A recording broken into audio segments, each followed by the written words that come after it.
Hello. So my name is Allyne and I had bariatric surgery, the gastric sleeve, VSG, around 10 months ago. So I am going to get into what my experience has been like so far. But first, I know you want to know how much weight I lost. So I lost 105 pounds so far. I'm halfway to my goal. I'd like to lose around 210. I am in no time frame for that to happen. I'm just waiting on my body, seeing what works right, focusing on just becoming healthier and being a better person. But for stats, I'm 6 foot tall. I started at 438 pounds and I've lost 105, so I'm around the 333, 332 area. For stalls, I stalled at week 3, month 3, month 6, and now I'm kind of stalled. My weight fluctuates. I have not gained, but it goes up, down, up, down, up, down, up, down. So annoying, but much better than being almost 450 pounds. So I'll take it. Why did I decide to get surgery? I had a lot of health issues going on. I think I'm gonna make a separate video about that, but I had a lot of health issues going on. I needed to lose weight in a timely manner. Everything I had tried beforehand, I felt as though I couldn't do it, and I honestly had kind of poor follow through, and I knew that doing this I would lose weight and I would feel motivated, and that is true. To this day, I still feel very motivated and happy that I did this. Disclaimer, I'm not going to encourage you to get the surgery. You need to talk to a doctor, do what's right for you. I'm not a doctor. I'm just going to give you my personal experience. So everything I'm saying here is what happened to me, how I've dealt with it, how I feel. So I'm not telling you to do anything. Do what you feel is best for you. Now, do I regret surgery? No. I think it's probably the best thing I've ever done for myself. Complications were minor. So if you watched my other video, I had some issues with my kidneys at first. They think it was due to the medications they were giving me. That has all but corrected.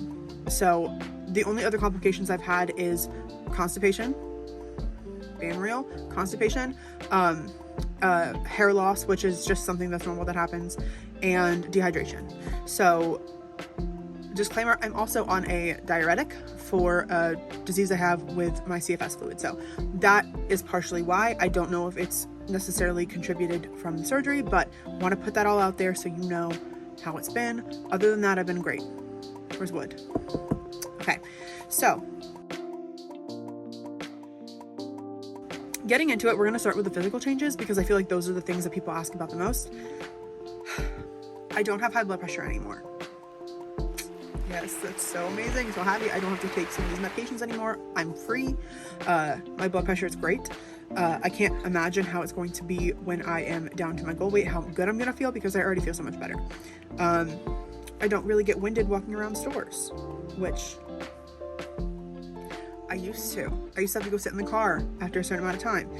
I can see and feel parts of my body that I wasn't able to before. See that? That's the hint of a collarbone. She's coming, baby. She's coming. I went from a 4-5X to, depending on the place, a 2X on the top. Bottom, I'm bottom heavy, so 2X on the top, extra large. This is an XXL tank top from Walmart. So fits me. It's a little tight. Whatever. I have some loose skin. But it's not as bad as I actually thought it was going to be. Like, don't get me wrong, I don't love loose skin, but I don't know if you can see here, there's definitely some loose skin here. So I got my bat wings. I'm going to show you a full body moment in a second. I'm halfway to my goal. I lost these guys. Like, I know it doesn't look like it. I have a good bra on, but I lost half of these. They sagged. And someone had asked, in a comment, they saw I had PCOS hair. I do. I still have PCOS, but the hair, still an issue. Periods, though. Periods, much better. They've regulated. I will say I have worse periods now than I did before, but before I would go a year without getting it, or months without getting it.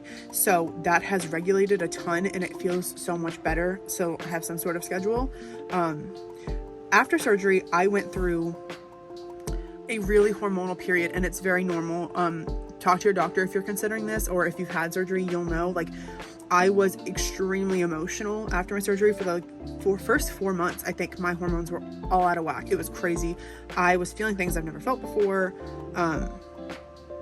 But it was like mood swings, very emotional, just crying a lot. But it wasn't necessarily a bad thing. I think that I needed to release those anyway. When you get the surgery, your hormones get disrupted. They take out, they took out 80% of my stomach, so I'm assuming there's some sort of something happening there. Again, not a doctor. But PCOS, pretty good. I still get some issues with it, but generally, I'm better. I can move around so much easier. And I don't think I really realized how hard it was for me to move until I could move certain ways. I was never able to bring my knees up to my chest. I was never able to get up easily. I had issues with, getting up from the floor, being able to push off of my knees. Just in general, mobility was sort of an issue. I was never bedbound. I never had issues with, I could never just not walk because of my weight necessarily. There was other issues with that, but I feel like my joint pain has gotten a lot better, which is great. I'm also no longer lactose intolerant. Don't ask me why. I don't know. I'm assuming, I don't know, did they cut out the part in my stomach that didn't like lactose? But I'm no longer lactose intolerant. In fact, lactose takes up a lot of my diet. I like foods that I didn't like before. I used to really, really not like yogurt. I eat yogurt every single day, sometimes twice a day. My favorite protein shakes at the beginning, I hated for a while. Now they're fine again. My taste has changed completely. I don't really like sweets now. I don't really care. My way of eating has changed completely. I don't really snack like the way that I used to. Everything about my eating habits have changed completely. So it's nice, but it's also confusing. And I'm always cold. Right now, I'm not cold because I have heaters running in my room. But 9 times out of 10, I will be like this, and I'll be cold. And I've only lost half of what I'm supposed to be losing, so I can't imagine how cold I'm gonna be later. I still got blubber on me. So we're gonna see how that goes. So, you might be asking, Allyne, what do you look like now? This is what I look like now. This is my masterpiece. She's halfway there, she's halfway cooked, but she's always been beautiful. So I'm gonna give you guys a look because I have always been curious too. We're gonna start with the arms. These were way fuller before. I have a lot of loose skin here, but there's still fat that I'm working on getting off. I can still fly. So there's that. Still have more fat here than I do here, which I don't know why though. My gut is here, but it's gone down significantly. Before it was just round, basically, and I had some extra fat here. I could do it when I roll over, and that was just always there. Now it's just here sometimes. You can see it in this top a lot, but I'm gonna give you a 360. So, got me from the front. Oh my God, I disappeared. You can't see me. On the side, behind. This has never gone away, and I don't think it will. Hallelujah. This is from the side, and then the front again, the main attraction. That's my body. I'm putting it on the internet, and that's very scary, but it's real, and I want you guys to have a real look at what it looks like 10 months post-op, going from 438 to 330-ish. So obviously a lot has changed. It's been 10 months since my surgery, and mentally, I'm going to give you my experience. This is not to encourage or push away anyone from the surgery, but mentally, like I said before, hormones were a big thing, and it really did mess with me. I don't think anyone is ever 100% prepared to have bariatric surgery. I don't think that there's any way you can prepare yourself for it. I learned so much about myself, and I'm continuing to learn so much about myself in this 10-month period that I genuinely was either in denial of or just never considered. So I think everyone is different. So my experience could be very different to what someone else experienced or what you might experience. But I don't have any excitement around food anymore. Food is genuinely fuel. I have no food noise. None. I have alarms on my phone still. I'm 10 months out, so still have to set alarms for food. I kind of resent food now. And what I mean by that is, like, I used to get a lot of joy out of food, and I didn't realize how much until I could not do that anymore. So during my pre-op diet, I have a TikTok where I posted a bunch. If you want to go find it out, I'll put it over here, or in the description. But I posted about, like, being on my pre-op diet and realizing I was upset and I wanted to eat carbs. And I couldn't because I was on my pre-op diet. And it was then that I realized, I know, okay? But it was then that I realized that I had an emotional eating. So, yeah, there was that. I didn't think that I had one because I wasn't just constantly eating all the time.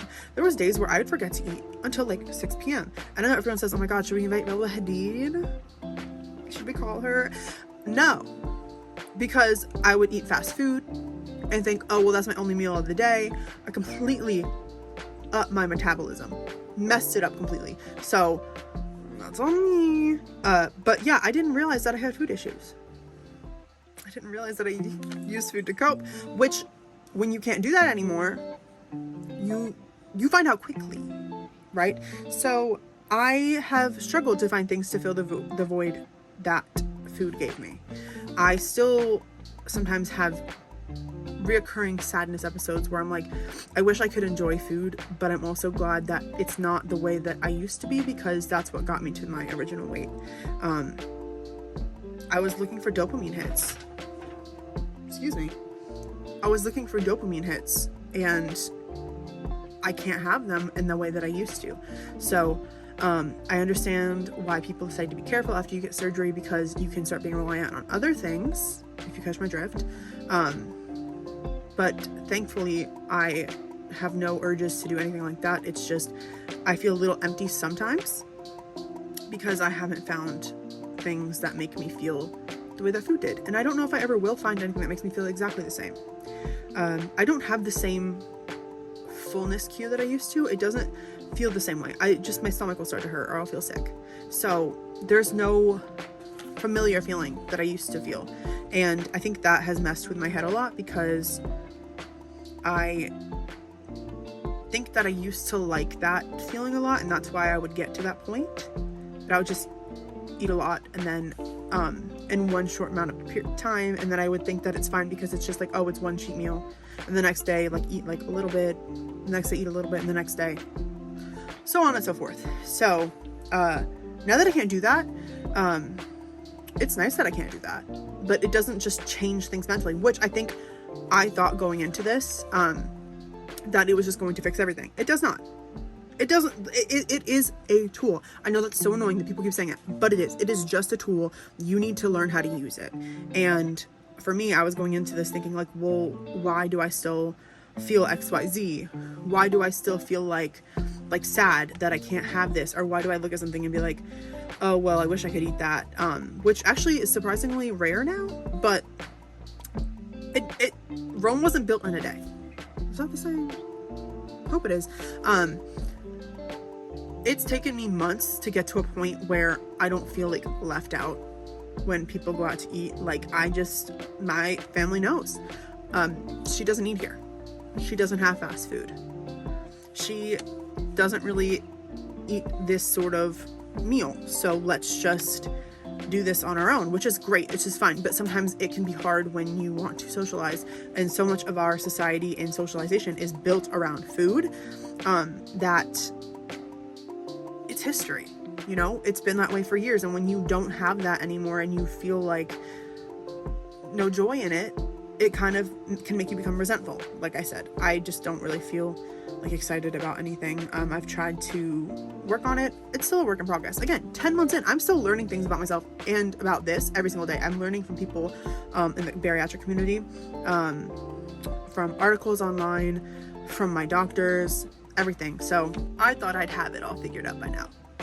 Not even close. I'm still like a baby bariatric. I still don't know anything. Realistically, I just have things that I need to learn and grow with. But people are nicer. Even being just the smallest bit smaller, people are nicer. That is true. I am less self-conscious. That's nice. I feel a lot more confident, which is crazy because I was confident before, so being confident now. And I do feel altogether better and more capable. And I think that that's one of the reasons that I feel like this was one of the best things I could ever do, because there was a lot of things that I did to limit myself. When I was at my heaviest, I felt kind of like a victim. I'm not gonna lie to y'all. Like, I felt like everything's happening to me and I can't fix it. I can't change it because I've tried once and then I gave up. Or it's gonna sound harsh because I know that this is not every obese person and I don't want to project this onto anybody else. But for me, I let my weight limit myself. And I have talked about it before on TikTok and things like that with other people around me. And I think that my weight was my safety blanket. I used it as, oh, this person doesn't like me, it's because they don't like fat people. Or this person of interest that I'm interested in romantically isn't interested, oh, they just don't like, they're not into fat girls. Or I didn't get this opportunity, oh, you know, maybe it's just not for people my size. That's not true. I wasn't putting myself out there. I was afraid of rejection. Because when you grow up being the size that I was, you're used to rejection. It's usually what you get. And, you know, I can talk about what being fat my entire life has done to me psychologically and how I'm trying to fix that in another video. But yeah, I don't want to be a victim anymore, and I wanted to take control of my life, and I got surgery, and I am so happy that I did. So if anyone else has questions, I'm so happy to answer them. I think I hit most of the things that people were asking for in my comment section. You are capable of doing anything at all. I had to use a tool because I needed it. If you want to go that route, I support you. If you want to use medication, I support you. If you want to stay the weight that you are, I support you. If you want to hit the gym and track your macros and your calories and all that stuff, I support you. I think that you need to do what you need to do to feel the best in your body and to get the most out of life. And I feel like now, after getting surgery, the world has opened up so much more and I have so many more options. I feel so much more optimistic, and yeah. So anyone has any questions, let me know. I'm happy to make follow-up videos. I was thinking about making one about what I keep in my bag as a bariatric patient, my go-to foods, anything like that. If you want to follow my TikTok, I talk a lot on there. I yap. So yeah, thank you for commenting on my last video and giving me so much support and following my journey. I really appreciate it. And sorry it took me so long. Mwah.